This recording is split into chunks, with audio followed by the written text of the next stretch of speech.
సందర్భంగా అభినందన తెలియజేస్తాను. కైలాస పర్వతం కైలాసగిరికి ఉండవలసిన అంశం ఏదైనా ఉంది అంటే అది త్రిశూలం డమురుకం. కనుక ఈ యొక్క త్రిశూలాన్ని డమురుకాన్ని ఇక్కడ అమర్చడం ద్వారా ఇది రాత్రి పగలు 24 గంటలు కూడా విశాఖ వాసులకి అటువంటి ఒక చైతన్యాన్ని ఇస్తుంది.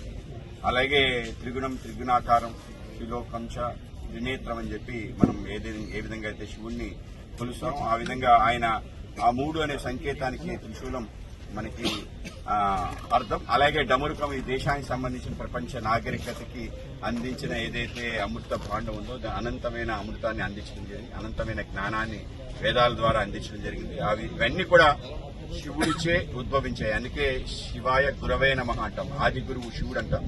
ఆ విధంగా అటువంటి యొక్క శివుని యొక్క నామంతో ఉండే యొక్క పర్వతం పైన ఉండాల్సింది ఈ డమురుకం త్రిశూలం. కనుక దీన్ని ఏర్పాటు చేయడం నిజంగానే అధికారులు నేను అభినందిస్తున్నాను. దీనికి సార్థకత కూడా రావటం జరిగింది. ఇది సింహాచల క్షేత్రంలో భాగంగా ఉండే కొండ.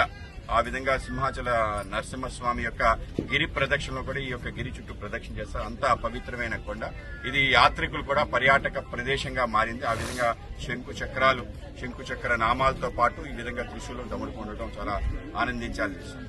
అలాగే ముఖ్యంగా ఇవాళ కార్యక్రమం సోమనాథ స్వాభిమాన పర్వ్ అని చెప్పి సుమారు కేవలం 75 సంవత్సరాల క్రితం 11 మే 1951లో మన యొక్క దేశం యొక్క మొదటి రాష్ట్రపతిచే సోమనాథ ఆలయాన్ని పునః ప్రారంభించుకోవడం జరిగింది, పునః ప్రతిష్ఠ చేయడం జరిగింది.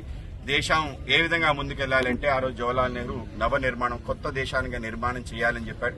ఆ రోజు బాబు రాజేంద్ర ప్రసాద్ గారు అలాగే సర్దార్ వల్లభాయ్ పటేల్ కాదు ఈ దేశం ఆల్రెడీ ఉంది ఒక